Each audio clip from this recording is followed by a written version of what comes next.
گزشتہ ایام میں کچھ بدکماش لوگوں نے دریدہ دہنی کرتے ہوئے حضرت خلیفہ اول بلا فصل سیدنا صدیق اکبر رضی اللہ تعالیٰ عنہ کی گستاخی اور اہانت کی، اور یہ سلسلہ اب بھی جاری ہے۔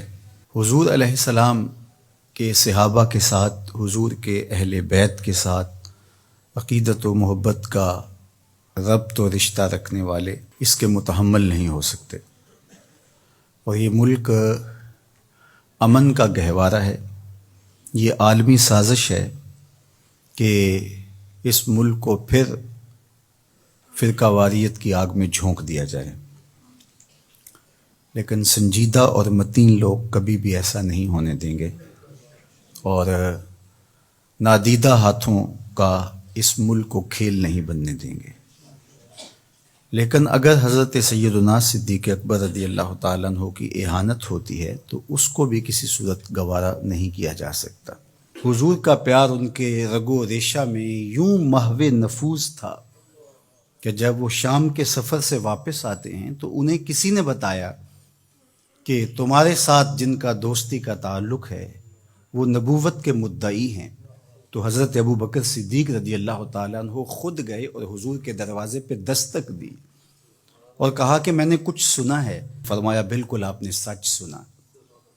تو حضرت ابو بکر صدیق نے کوئی معجزہ طلب نہیں کیا، کوئی بحث نہیں کی، بلکہ فرمایا آپ ہاتھ بڑھائیے، میں بیعت اسلام کرنا چاہتا ہوں۔ کائنات میں کسی نے ایسا عشق نہیں کیا جیسا حضور سے حضرت ابو بکر نے کیا ہے رضی اللہ تعالی عنہ۔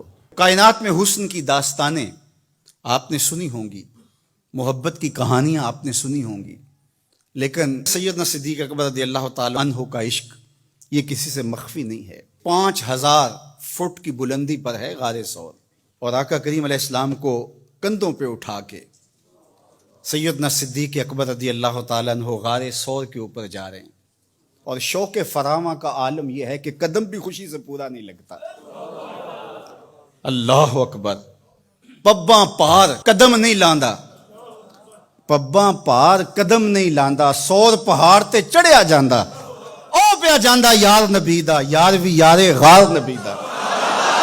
رنگ دیکھو، جمال دیکھو کہ مال بھی راہ خدا میں وار دیا، گھر کے اندر ایک پائی بھی نہیں رکھی۔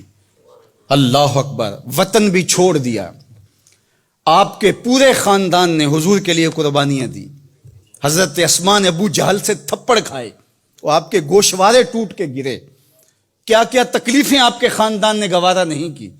اور غار ثور کی وہ ایک رات، حضرت عمر کہا کرتے تھے میری ساری زندگی کی نیکیاں لے لیں اور عمر وہ رات دے دے۔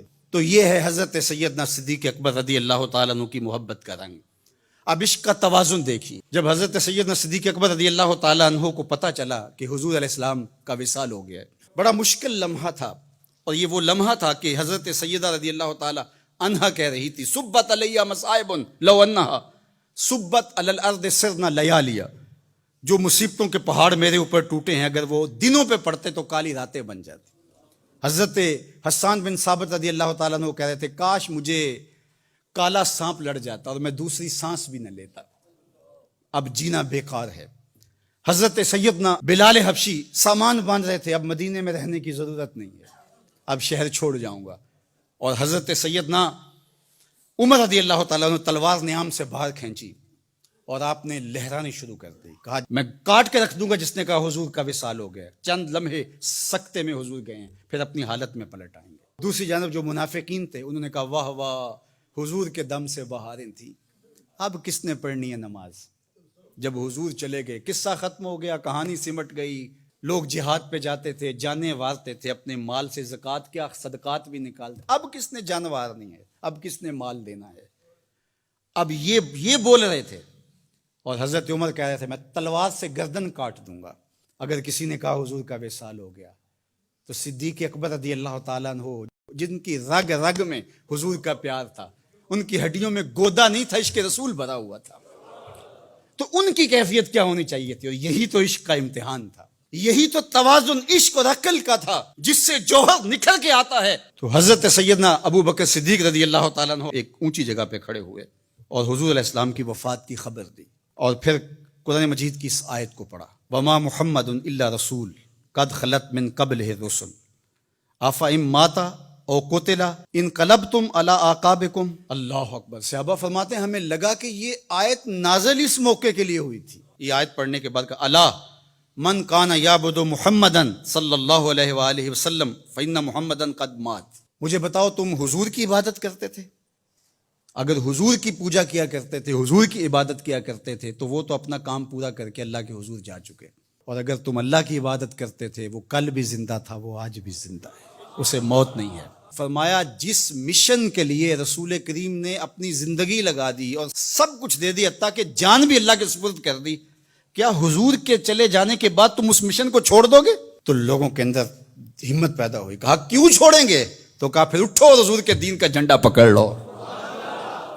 اب منافقین کی ساری کھیل بگڑ گئی.